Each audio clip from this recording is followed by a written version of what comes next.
దేవునికి స్తోత్రం. హల్లెలూయా. లోకంలో ఈరోజు ఒక ప్రత్యేకత ఉంది. ఆ ప్రత్యేకత ఏంటంటే ఇవాళ వరల్డ్ చాక్లెట్ డే అట. దానికంటే కూడా ఇంకో ప్రత్యేకమైనటువంటి మరొక రోజుగా దీన్ని గుర్తించారు.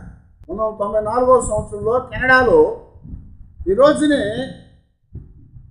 ఇంటర్నేషనల్ ఫర్గివ్నెస్ డేగా వారు అనౌన్స్ చేశారు. ఈరోజు ప్రపంచ క్షమాపణ దినం. అయితే ఈ యొక్క ప్రపంచ క్షమాపణ దినము లేదా ఇంటర్నేషనల్ ఫర్గివ్నెస్ డే అని పిలువబడుతున్నటువంటి ఈ రోజున మనమందరం కూడా దేవుని సన్నిధిలో దేవుని యొక్క ఆ క్షమాపణ ద్వారా మనము విమోచించబడ్డాము, విడిపించబడ్డాము. దేవుని సన్నిధిలో మనం ముందుకు నడవటానికి దేవుడు గొప్ప భాగ్యాన్ని మనకి అనుగ్రహించాడు. మనము కూడా ఆయనకులాగే క్షమించగలిగినటువంటి వారంగా ఉండాలని దేవుడు మనకి సెలవిస్తూ వచ్చాడు. ఎందుకంటే క్షమాపణ అనేటువంటిది దైవ సంబంధమైనటువంటి లక్షణం అని జ్ఞాపకం చేస్తున్నాడు. దైవ సంబంధమైన లక్షణము క్షమించడం. యేసుక్రీస్తు వారు దేవుని యొక్క లేఖనాల్లో ఆయన చెప్పినటువంటి మాటలను మనం జాగ్రత్తగా చూసినప్పుడు బైబిల్ అంతట్లో కూడా ఒకే ఒక సంఘటన మనకి మొదటి నుంచి చివరి వరకు చూపించబడతా ఉంది దైవ సంబంధంగా. అదేంటంటే ప్రేమ. ఆ ప్రేమ ద్వారా వచ్చేటువంటి క్షమాపణ. ప్రేమ ద్వారా క్షమాపణ కలుగుతూ ఉంటుంది. ప్రేమించినప్పుడు క్షమించే వారంగా ఉంటాము. అయితే ఈ రోజున క్షమాపణ దినోత్సవంగా ఏర్పాటు చేయబడి ఉండగా క్షమాపణ అనగా ఏంటయ్యా అని మనం మామూలుగా లోకంలో గమనించినప్పుడు అది అనేక రకాలుగా వివరించబడతా వచ్చింది. తత్వ ప్రకారంగా, అలాగే మానసిక పరంగా, దైవక పరంగా, సాంఘిక పరంగా అనేక రకాలుగా వివరించబడింది. కానీ మరి సులువుగా చూసేటువంటి ఒక అర్థాన్ని మనం గమనించినట్లయితే క్షమాపణ అంటే తుడిచివేయటం. క్షమాపణ అంటే తుడిచివేయటం అట.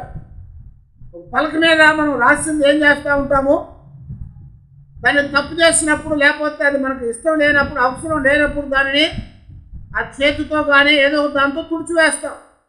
అలాగే దేవుని యొక్క లేఖనాల్లో కూడా యేసుక్రీస్తు వారు మన జీవితాల్లో మనకున్నటువంటి ప్రతి పాపాన్ని అట పౌలు గారు చెప్పినట్టుగా ఆయన సిలువలో మన ప్రతి పాపమును సిలువకు కొట్టి దాని రోతలను ఆయన చేతితో తుడిపివేస్తానని జ్ఞాపకం చేస్తున్నారు.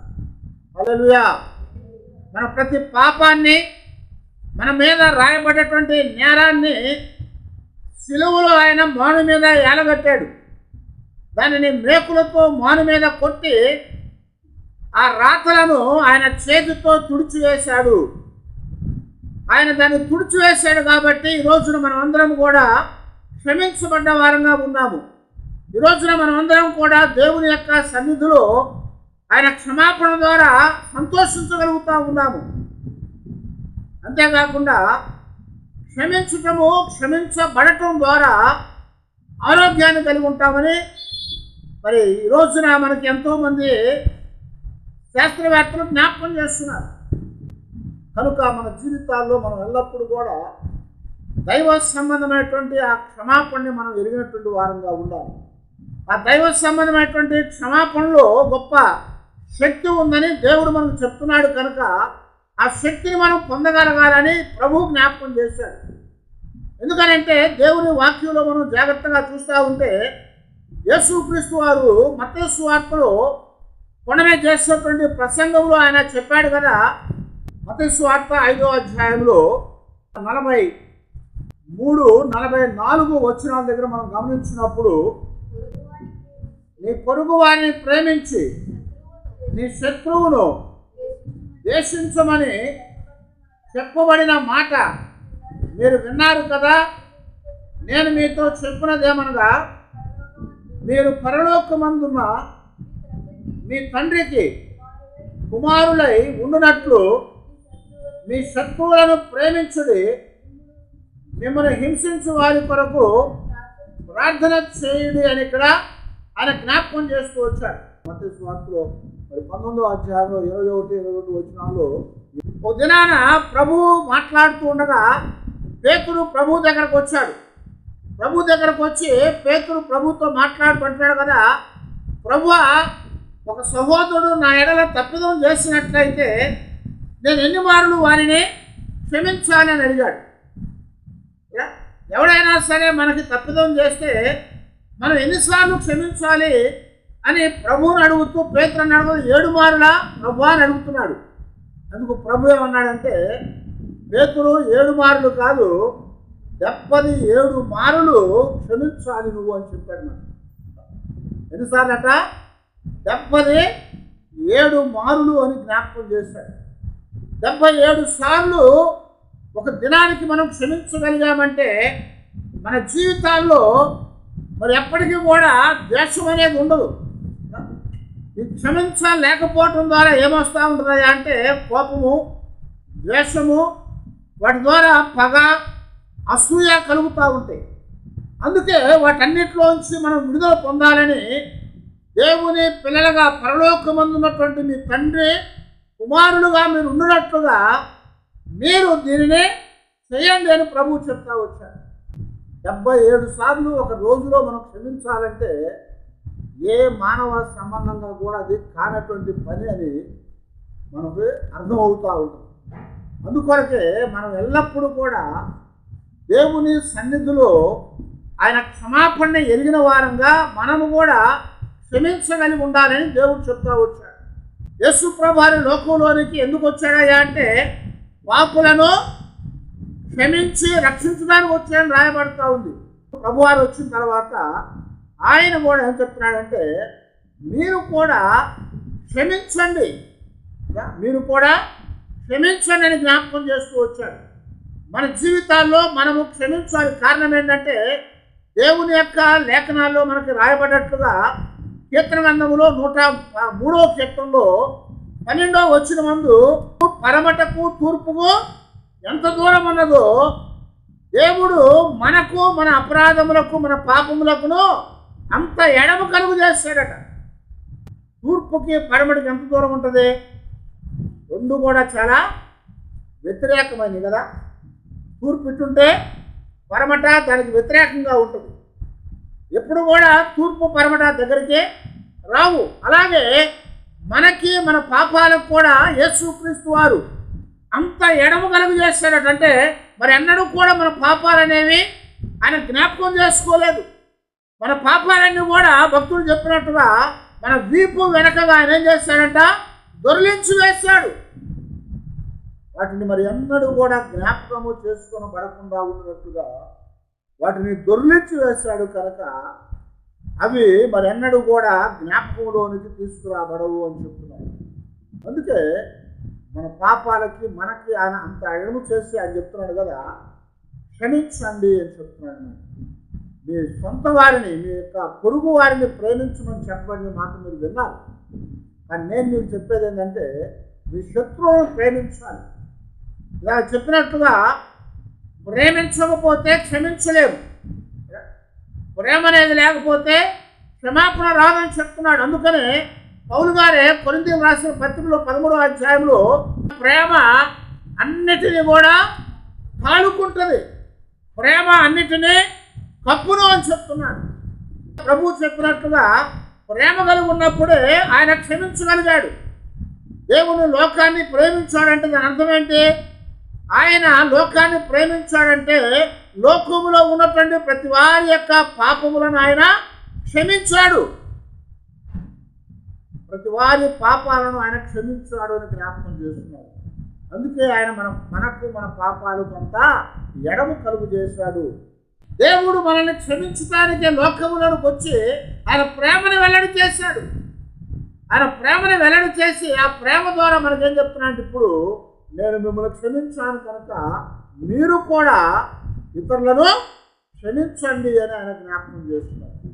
మనము కూడా ఇతరులను క్షమించాలి అని చెప్తున్నాము. ఎలాగ క్షమించగలుగుతామయ్యా అంటే ఆయన ఇచ్చినటువంటి ఆ ప్రేమను మనం కలిగి ఉన్నప్పుడు మనము క్షమించగలుగుతాము. అందుకు యేసు అతనితో ఇట్లనేను కావున పరలోక రాజ్యము తన దాసుల యొద్ద లెక్క చూచుకొని కోరిన ఒక రాజును పోలి ఉన్నదని చెప్పి ఆయన ఉపమానం చెప్తా వచ్చాడు. ఆ ఉపమానంలో ఇక్కడ ఏం చెప్తున్నాడంటే, లెక్క చూచుకొని మొదలుపెట్టినప్పుడు అతనికి 10,000 తలాంతులు అచ్చి ఉన్న ఒకడు అతని యొద్దకు తేబడెను. అప్పు తీర్చుటకు వాని యొద్ద ఏమీ లేనందున వాని యజమానుడు వాని భార్యను పిల్లలను వాని కలిగినది యావత్తును అమ్మి అప్పు తీర్చవలనని ఆజ్ఞాపించను. కాబట్టి ఆ దాసుడు అతని ఎదుట సాగిలపడి, అయ్యా నా ఎడల ఓర్చుకొనుము, నీకు అంతయు చెల్లించుదును అని చెప్పగా దాసుని యజమానుడు కనికరపడి వానిని విడిచిపెట్టి వాని అప్పును క్షమించను అని ఇక్కడ జ్ఞాపకం చేస్తున్నాడు. ఒక యజమాని ఉన్నాడు, వాడికి ఒక దాసుడు ఉన్నాడట. వాడు ఎంత చెల్లించాడట? 10,000 తలాంతులట. వాడు 10,000 తలాంతులు చెల్లించాలి. కాబట్టి వాడు దగ్గరకు వచ్చినప్పుడు నా అప్పు చెల్లించడాన్ని వాడిని అడిగినప్పుడు వాడికి ఏం లేదంటే వాడు చెప్తున్నారు కదా, అదిగో నీవు నీ భార్యను నీ పిల్లలను నీకున్న అంతటను కూడా అమ్మివేసి నా అప్పు చెల్లించమని కూర్చున్నాడు. పూర్వకాలాల్లో మరి అప్పు తీర్చాలంటే అన్నీ అమ్మేయాలి. రాజుల గండంలో కూడా అది కనపడతా ఉంటుంది. ఆ పాపం ఎదవరాలు భర్త చనిపోయినాక అప్పులు చేసి ఏమైంది, పిల్లల్ని తీసుకుపోవడానికి వచ్చారు. ఎందుకు? అప్పు చేశాడు కాబట్టి పిల్లల్ని పట్టుకుపోతారు. అయితే ఇక్కడ నీ భార్యని నీ పిల్లల్ని నీకున్న యావత్తును అమ్మేసి అప్పు తీర్చమని వాడిని పట్టుకున్నాడట.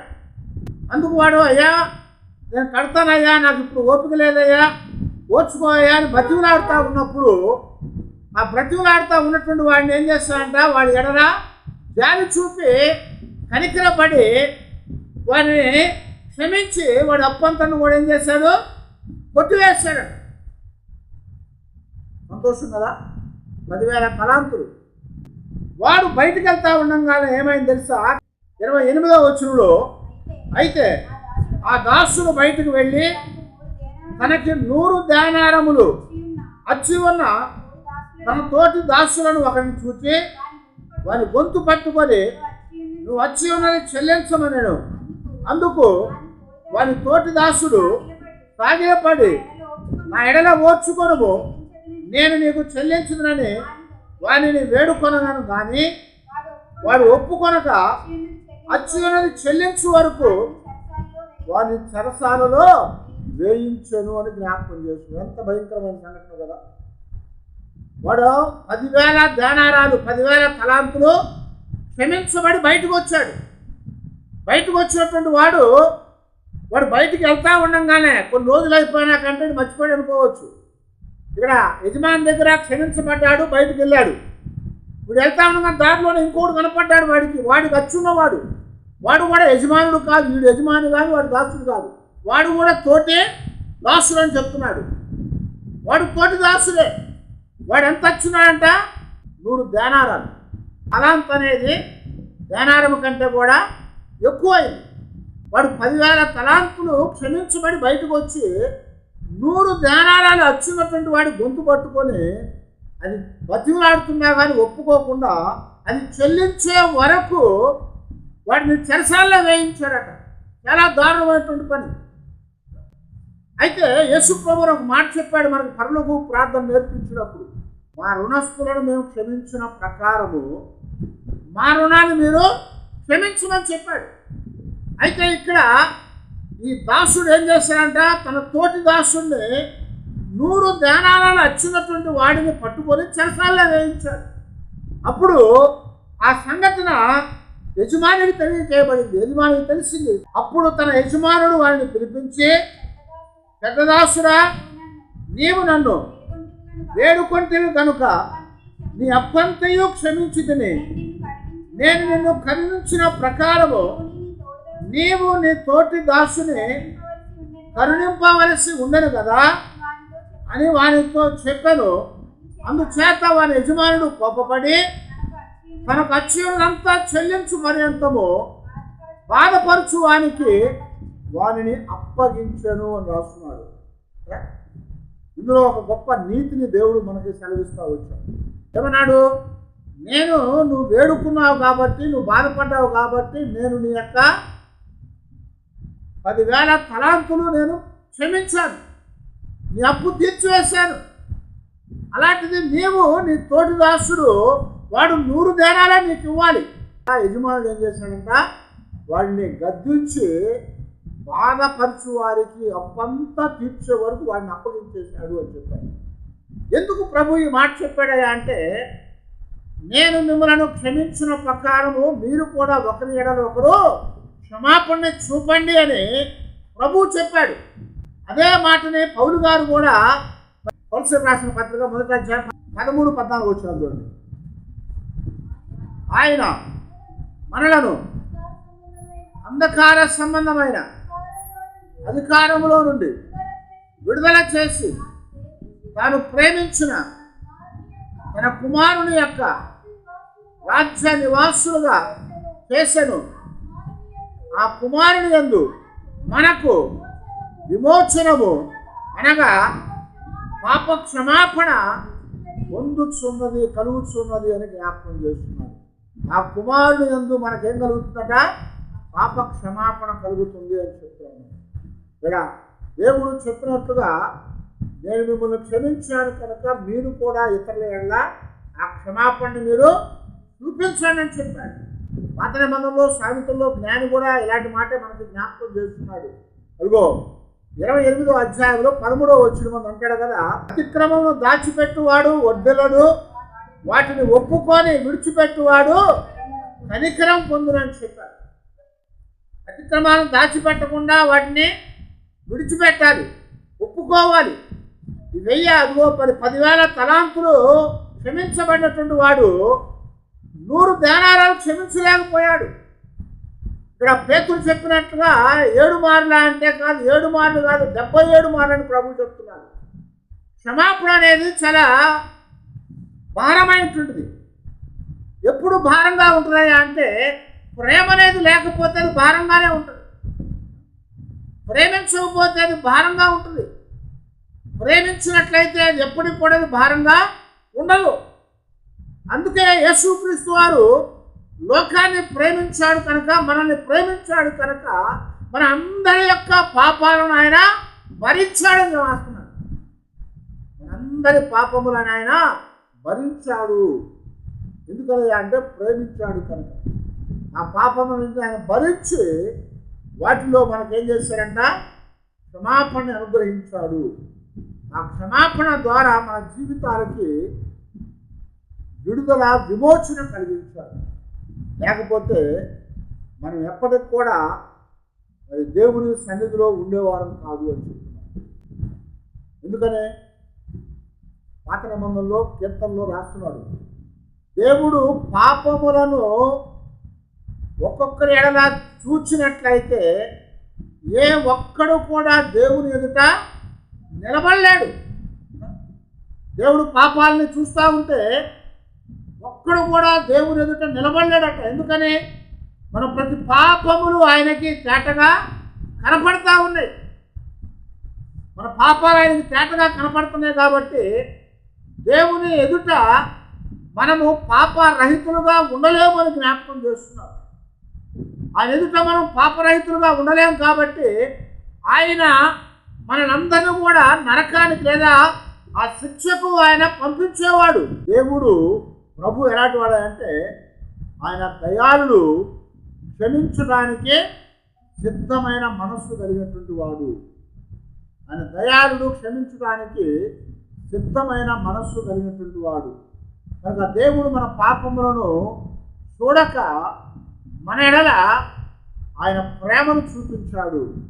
అందువలన మనము ఈ రోజున దేవుని యొక్క సన్నిధిలో ఉండగలిగాము.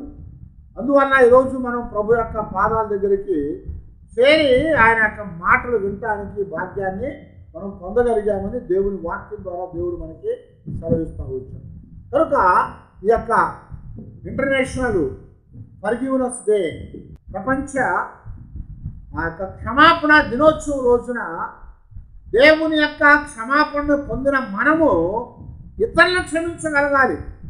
పౌలు గారు చెప్పినట్టుగా రోమాపత్రిక 8వ అధ్యాయం 1వ వచనం ఏమన్నాడు? కాగా యేసుక్రీస్తు వారు ఉన్నటువంటి వారికి ఏ శిక్షా విధి కూడా లేదు అని చెప్తున్నారు. యేసుక్రీస్తు వారిలో మనం ఉన్నట్లయితే ఏ శిక్షా విధి లేదు. కారణం ఏంటంటే ఆయన మన పాపాలను కూడా జ్ఞాపకం చేసుకోడు. మనం ఎంత దేవునికి అర్చున్నప్పటికి కూడా వాటన్నిటిని కూడా ఆయన క్షమించి వేసేవాడు.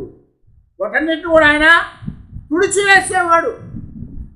వాటిని తుడిచివేసి మనకు ఆయన కృపనిచ్చేవాడు. మనం చేస్తే మనం క్షమించాలండి. మనం క్షమాపణ అడగాలి కదా. మనం తప్పు చేసినట్లయితే ఏం చేయాలి? మనం వెళ్ళి క్షమాపణ అడగాలి కదా. కానీ మనం తప్పు చేయకుండా కూడా మనం క్షమాపణ అడగాలని యేసుప్రభువు వారు చెప్తున్నారు. చూడండి, ఇదే మత్తయి సువార్తలోనే ప్రభు మాట్లాడుతూ, నీవు నీ అర్పణ అర్పించేటప్పుడు బలిపీఠం దగ్గర ఉన్నప్పుడు నీ సహోదరుడు నీ ఎడల తప్పిదము చేసినని నీకు అనిపించిన ఎడల నువ్వు వెళ్ళి నీ అర్పణ అక్కడ విడిచిపెట్టి నువ్వు వెళ్ళి వానితో సమాధాన పడు అని చెప్పాడు. ఎంత విచిత్రమైన సంగతి. నేను తప్పు చేస్తే నన్ను క్షమించమని మనం అడుగుతాం. మనము చేయకపోయినా సరే మనం క్షమించమని అడగాలి. ఎందుకయ్యా అంటే దేవునికి మనము అర్పణ అర్పిస్తున్నాము. దేవునికి మనం అర్పణ అర్పిస్తున్నప్పుడు ఆ అర్పణ దేవుడు స్వీకరించాలంటే మనం ఏం చేయాలి? మనం ఎవరికైతే మన మీద ద్వేషముగా ఉందని మనం ఎరిగామో వాళ్ళ దగ్గరికి వెళ్ళి మనల్ని క్షమించమని మనం అడగాలని చెప్పారు. మనం క్షమించమని మనం అడగాలని ఇలా ప్రభువు చెప్తా వచ్చారు. కాబట్టి యేసుక్రీస్తు వారు కూడా సిలువలో వేలాడుతున్నాడు. ఆ సిలువలో వేలాడుతూ ఆయన దేనికి అక్కడ వేలాడుతున్నాడట? మన పాపముల నిమిత్తము ఆయన దేవునికి అర్పణగాను బలిగాను అర్పించుకున్నాడు అన్నాడు. అది బలిపీఠం. ఇప్పుడు సిలువ అంటే బలిపీఠం. ఎందుకని? ఆయన బలిపశువుగా లోకానికి వచ్చాడు. ఆ బలిపశువు బలిపీఠం మీద అర్పించబడుతుంది దేవునికి బలిపీఠం మీద బలిపశువు అర్పించబడతా ఉన్నప్పుడు ఆ బలిపశువు అర్పించబడేటప్పుడు ఏం చేయాలంట?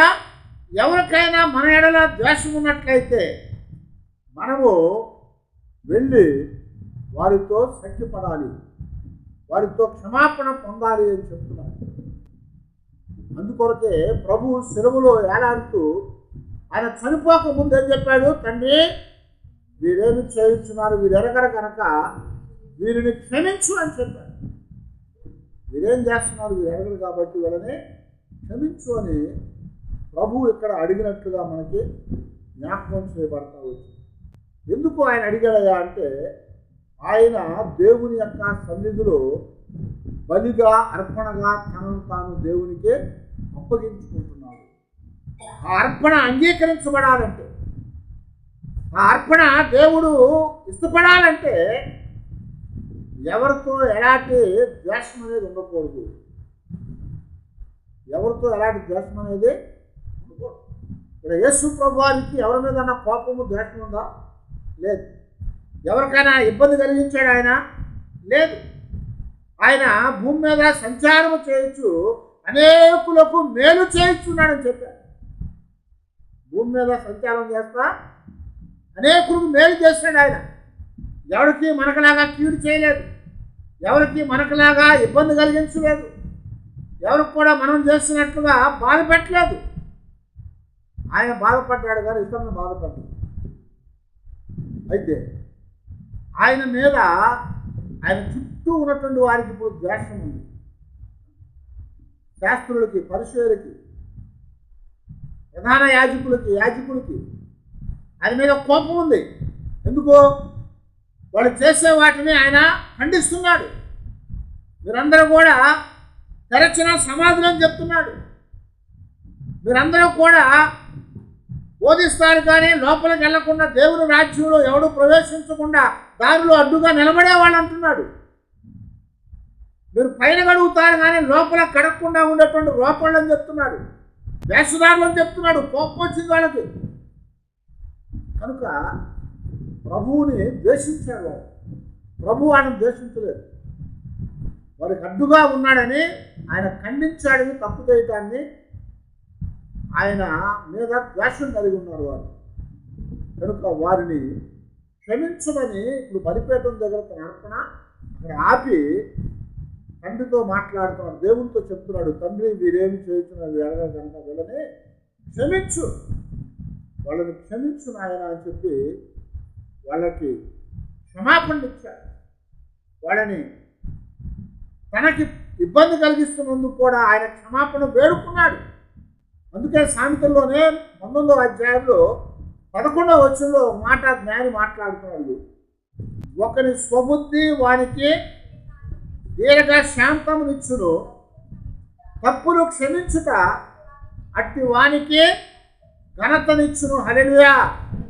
తప్పులు క్షమించుట అట్టి వానికి ఘనతనిచ్చుదట. తన స్వబుద్ధి తనకేం చేస్తుంది? దీర్ఘశాంతం ఇస్తుంది. తన స్వబుద్ధి తనకి దీర్ఘశాంతం ఇస్తుంది. మంచి స్వస్థ బుద్ధి కలిగి ఉన్నాడు కనుక ప్రభువారు ఆయనకి దీర్ఘశాంతం కలిగి ఉన్నాడు. చాలా చురుకుగా కోప్పడే వాళ్ళు ఉంటారు.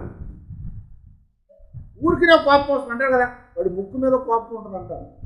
అంటే ముక్కు మీద కోపం ఉంటుందంటే చాలా తొందరగా కోప్పడతారని అంటారు. అలాగా చాలా చురుకుగా కోప్పడే వాళ్ళు ఉంటారు. కానీ స్వస్థ బుద్ధి, మనకి చాలా రకాల బుద్ధుల గురించి బైబిల్లో రాయబడ్డాయి. ఇక్కడ ప్రభువు జ్ఞాపకం చేస్తున్నాడు, జ్ఞాని సొలొమోను జ్ఞాపకం చేసి చెప్తున్నాడు, స్వస్థ బుద్ధి, స్వబుద్ధి, స్వస్థ బుద్ధి. స్వస్థ బుద్ధి కలిగినటువంటి వాడికి ఏమవుతుందట? దీర్ఘశాంతము కలిగి ఉంటాడు. స్వస్థత కలిగిన వాడంటే దీర్ఘాయువు కలిగి ఉంటాడు కదా. రోగం లేకపోతే ఎక్కువ కాలం బ్రతుకుతాం, అవునా? ఆరోగ్యమే మహాభాగ్యం, ఆరోగ్యమే మహాభాగ్యం. రోగం లేదు కాబట్టి ఒంట్లో ఎక్కువ కాలం బతుకుతాం. ఈరోజు మనం చూస్తూ ఉంటే అనేక మంది అనేక జబ్బులకి గురైపోతూ వచ్చారు. తన కోపమే తన శత్రువు అని బైబిల్లో చెప్పాడు, లోకంలో చెప్తున్నాడు. ఎంత కోపపడితే అంత బీపీ పెరిగిపోతుంది, ఎంత బీపీ పెరిగిపోతే అంత షుగర్ పెరిగిపోతుంది, ఎంత షుగర్ పెరిగిపోతే అవయవాలు అన్నీ అంత తొందరగా పాడైపోతాయి, అవయవాలు ఎంత తొందరగా పాడైపోతే అంత తొందరగా చచ్చిపోతాయి. అందుకొరకే ఇక్కడ ప్రభువు స్వస్థ బుద్ధి కలిగిన వాడికి దీర్ఘశాంతం కలిగి ఉంటాడు. ఆ దీర్ఘశాంతం కలిగి ఉన్నాడు కనుక ఇప్పుడేమంటున్నాడు ఆయన? తప్పిదములు క్షమించు వానికి ఘనత కలుగుతుంది. ఈ రోజున యేసు ప్రభువారు దేవుడని, యేసు ప్రభువారు గొప్పవాడని క్రైస్తవులు కాకుండా ఎంతోమంది చెప్పేవాళ్ళు ఉన్నారు. ఎందుకు చెప్తారు తెలుసా? ఆయన ప్రేమించాడని, ఆయన చాలామంది కోసం చచ్చిపోయాడని, ఆయన్ని ఇబ్బంది పెట్టినా కొట్టినా కానీ క్షమించమని చెప్పాడని చాలామంది ప్రభువుని ఘనపరుస్తూ ఉంటారు. ఎందుకనంటే తప్పులు మన్నించటము వానికి ఘనతను తెచ్చింది. అందుకనే ప్రభువు చెప్తున్నాడు, మనము ఇక్కడ 7 మార్లు కాదు కానీ 77 సార్లు మనం క్షమించాలి. అది మన జీవితంలో కానటువంటి పని. అయితే ప్రభువు దాన్ని చేసి చూపించి ఇది సాధ్యమే అని చెప్తున్నాడు. కానీ మన వల్ల అయితే అవ్వదు. నేను నువ్వు ఎవరం కూడా అంత ఇదిగా ఉండలేము. ఒక చెంప మీద కొడితే రెండో చెంప చూపించమని యేసు ప్రభువు చెప్పాడు. 7 మార్లు కాదు కానీ 77 మార్లు మనం క్షమించాలి. అందుకనే ప్రభువు ఆయన చెప్పినట్లుగా బలిపీఠం దగ్గర ఆయన అర్పణ అర్పించకుండా అక్కడ ఆపేసి వారి కొరకు క్షమాపణ వేడుకున్నాడు. వాళ్ళని క్షమించమని తండ్రి దగ్గర చెప్పాడు. అలాగున మన జీవితాల్లో కూడా మనము దేవుని యొక్క సన్నిధిలో దేవుని ద్వారా క్షమించబడాలి. కనుక క్షమించటం అనేది ఒక గొప్ప గుణం. అందుకనే మనకు ఒక సామెత చెప్తూ ఉంటాడు, తప్పు చేయటము మానవ లక్షణం. తప్పు చేయకుండా ఉన్నవాడు ఎవడు కూడా లేడు. నేనే తప్పు చేయలేదన్నది ఎవడో చెప్తా ఉంటాడు కూడా నమ్మొద్దాడు. ఎందుకంటే ఏదో ఒక రకమైన తప్పు చేయకుండా ఎవడు కూడా లేడు. బైబిల్ చెప్తుంది ఏమని, ఏ ఒక్కడు కూడా పాపము లేని వాడు ఒక్కడు కూడా లేడు. పాపము లేని వాడు ఒక్కడు కూడా లేడు. పరిశుద్ధులైన వాడు ఒక్కడు కూడా లేడు. ఇంకా చెప్తుంది బైబిల్, ఎవడైనా సరే, యాకోబు చెప్తాడు, ఎవడైనా సరే నాలో తప్పిదము లేదని చెప్పినట్లయితే వాడు తనను తాను వాడు మోసం చేసుకుంటాడని చెప్పాడు. అయితే దేవుని యొక్క సన్నిధిలో మనం జాగ్రత్తగా చూసినప్పుడు మనల్ని మనము మోసపుచ్చుకోనకుండా మన జీవితాల్లో మనము ప్రభువు కనపరిచినటువంటి ఆ క్షమాపణని మనం కనపరచగలిగిన వారంగా మనం ఉండాలి అని చెప్తున్నాడు. ఆ క్షమాపణ మనం చూపించగలిగినట్లయితే దేవుడు ఆయన పిల్లలుగా మనం ఎంచుతాడు. అప్పుడే దేవుని యొక్క పాదాల దగ్గర మన జీవితాలకి కావలసిన ఆశీర్వాదాన్ని మనం పొందగలుగుతాం. వాటిని పొందటానికి ఈరోజు మన జీవితాల్లో సంపూర్ణమైన ఆరోగ్యవంతులుగా మనం జీవించాలని దేవుడు మనల్ని కోరుకుంటున్నాడంటే దీని అర్థం ఏంటంటే క్షమించే మనస్సు మనం కలిగి ఉండాలి, క్షమాపణ మనం కలిగి ఉండాలి. ఎంతగా మనం క్షమించగలిగితే అంతగా మనము కోపాన్ని, ద్వేషాన్ని, పగని చల్లార్చుకోగలుగుతాం.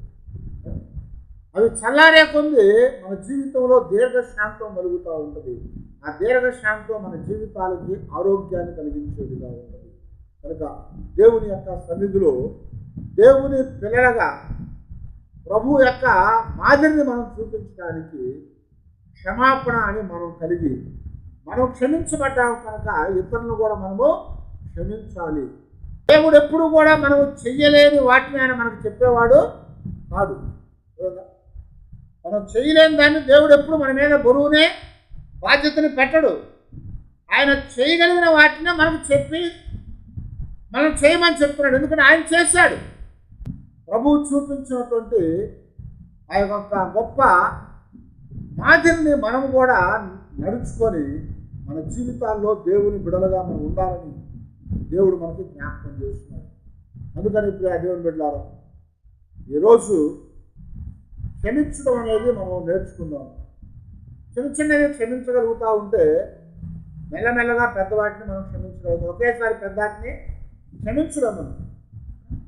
కాబట్టి క్షమించడం అనేది మనం నేర్చుకోవాలి. ఎలాగా? చిన్న చిన్న వాటిని ముందు నేర్చుకోవాలి. నడవాలంటే ఏం చేయాలి? మొట్టమొదట అడుగులు వేయాలి. ఆ అడుగులు వేయాలంటే తల్లిలో తండ్రో ఎవరో ఒకళ్ళ సాయం మనకు కావాలి. ఆ చెయ్యి పట్టుకున్నప్పుడు ఆ చిన్నపిల్ల, నెలల పిల్ల ఏం చేస్తూ ఉంటారు? అడుగులు వేస్తూ ఉంటారు, గుడ్డగుడ్డ అడుగులు. ఆ అడుగులు వాళ్ళు వేస్తూ ఉంటే మనం చేయబట్టి నడిపిస్తూ ఉంటాం. ఎప్పటిదాకా వాళ్ళకి వాళ్ళు నిలబడి నడవగలిగినంతసేపు వాళ్ళు మనం చేయబట్టుకొని నడిపిస్తూ ఉంటాం. వాళ్ళు నడవటం వచ్చిన తర్వాత ఇక మనం చేయబట్టుకోని అవసరం లేదు. కనుక దేవా మా చేతిని నువ్వు పట్టుకొని ఆయన నువ్వు క్షమించావు కనుక మేము కూడా క్షమించడానికి ఆ క్షమాపణ అనేటువంటి అడుగులు వేయటానికి మాకు నేర్పించు అని మనం ప్రభు దగ్గర ప్రార్థించాలి. ప్రభు దగ్గర అదిగో ఆ క్షమాపణ ద్వారా వాళ్ళకే కాదు మనకు కూడా మేలు, మనకు కూడా ఆరోగ్యం ఇస్తుంది, మనకు కూడా క్షేమాన్ని ఇస్తుంది, మనకు కూడా ఆయుష్ని ఇస్తుంది. కాబట్టి దాని కొరకు మనం అందరం కూడా మరి ప్రభు పాదాల దగ్గర ప్రార్థన చేసుకున్నాం. దేవాన్ని కృపను మాకు అనుగ్రహించి ఈ లేఖనాల ప్రకారంగా మేము ముందుకు నడవటానికి మాకు సహాయం చేసి నువ్వు చూపిన ఆ క్షమాపణ మా కొరకు నువ్వు విడిచిపెట్టిన అడుగుజాడల్లో మేము నడిచేటట్లుగా మాకు సహాయం చేయమని ప్రార్థన చేసుకున్నాం. అందరి తల వచ్చి ప్రార్థన చేసుకున్నాం.